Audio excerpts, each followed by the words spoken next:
los escuadrones que se llaman los ANZACs, que son los ejércitos de Australia y Nueva Zelanda.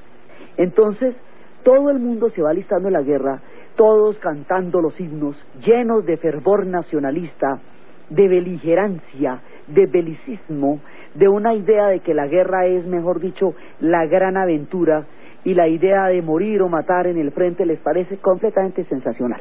Entonces, el espíritu belicista de la época, compartido por todas las ideologías al mismo tiempo, porque el socialismo decía, también creía que la violencia era la partera de la historia, porque los imperios creían que estaban legitimados para invadir a los pueblos mediante los ejércitos y la guerra, porque los nacionalistas creían que podían cometer actos de terrorismo en nombre de la causa nacional.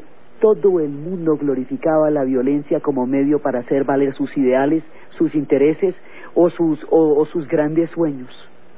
Y esa glorificación de la violencia va a tener una incidencia altísima sobre la tragedia, porque en el imaginario de la época, la sangre, la muerte y la violencia eran sinónimos de gloria.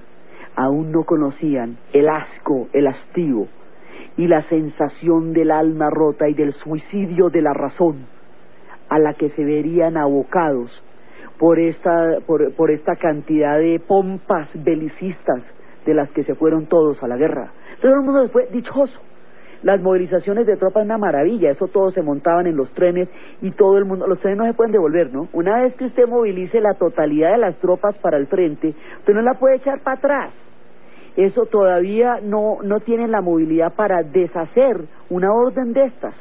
No existen los equipos de transmisión ya en el frente, toca a los atletas corriendo para avisar las órdenes de los generales que estaban en otro lado y que nunca estaban permanentemente en las batallas y que se debían a desentender del número de muertos que aparecían allá. Entonces, en ese momento, cuando los alemanes entran a Bélgica, Inglaterra inmediatamente entra a la guerra. ¿Cuál es la política de Inglaterra? Desde las guerras napoleónicas, Inglaterra siempre ha evitado que haya una potencia hegemónica en Europa, porque sabe que primero pasan por los europeos y luego van a por ellos. Y eso fue lo que pasó con Napoleón, primero arrasó Europa y luego fue por Inglaterra.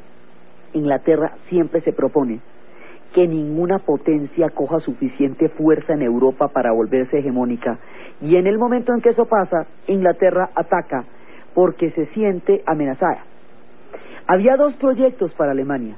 Había un proyecto que era un Estado alemán chévere, que era el que tenía Bismarck. Mire, nosotros podemos hacer una Alemania bonita, chévere, grandiosa, tenemos una cultura importante y nos queda una Alemania sensacional. No hay necesidad de hacer una Alemania expansionista. Si hacemos una Alemania expansionista nos vamos a enfrentar con las potencias y eso no lo podemos lograr. Nosotros lo que podemos hacer es un Estado chévere, pero no podemos hacer un Estado imperialista, porque si nos metemos en una aventura imperialista nos va a ir mal. Te lo digo, y le advierte al Kaiser. Pero el Kaiser, que era un hombre tan belicista como todos los que estamos contando de la época, dice, ay no, pero si no nos enfrentamos con ellos, qué gracia. Entonces le dice, mire, no haga una armada. Si usted desarrolla la armada alemana, le está sacando la lengua a los ingleses y les está diciendo que en algún momento se va a enfrentar con ellos. Porque, para que cree usted que va a ser una armada en Alemania, si usted tiene Inglaterra encima, Inglaterra es la dueña de los mares, ¿a quién se los va a disputar? Pues a los ingleses. Eso es un acto de guerra, de provocación. No lo haga.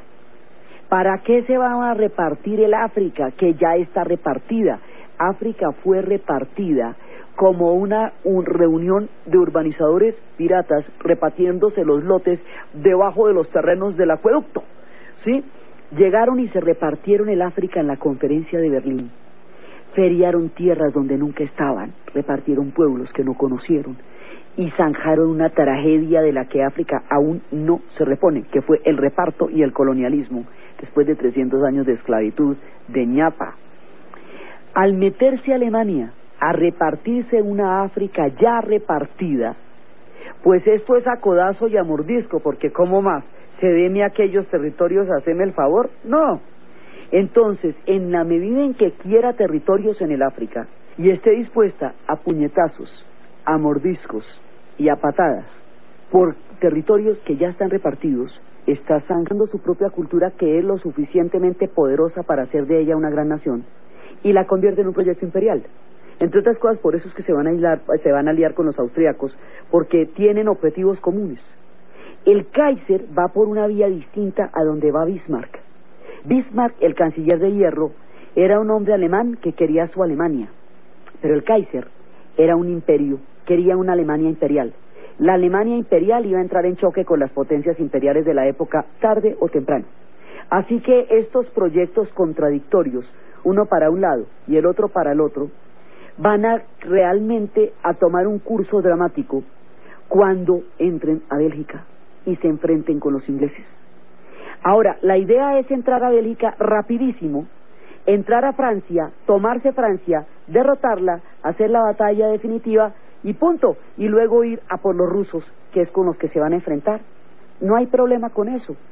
Tan fácil como le parecía a Austria-Hungría acabar con Serbia, le parecía a Alemania acabar con Francia, y estaba convencida que Inglaterra no iba a entrar a la guerra porque no creía que se fuera a molestar por defender la neutralidad de Bélgica. Pero resulta que nada sale como se lo imaginan en las guerras. Resulta que los alemanes ya estaban dentro del territorio francés, y un acto de heroísmo inesperado va a cambiar el curso de los planes alemanes y por lo tanto de la guerra. Los taxistas del Marne, los héroes de esta batalla, se va a dar la primera batalla, la batalla de Marne.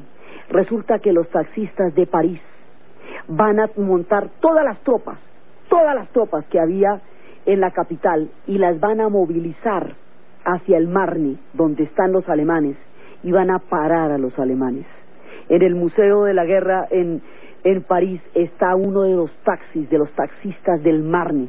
Estos héroes, esa es la primera vez que se mueve un ejército completo en carros, en automóviles. Entonces van a movilizarlos, entonces van a llegar, todo el grueso del ejército francés llega en minutos por el heroísmo y este acto de los taxistas.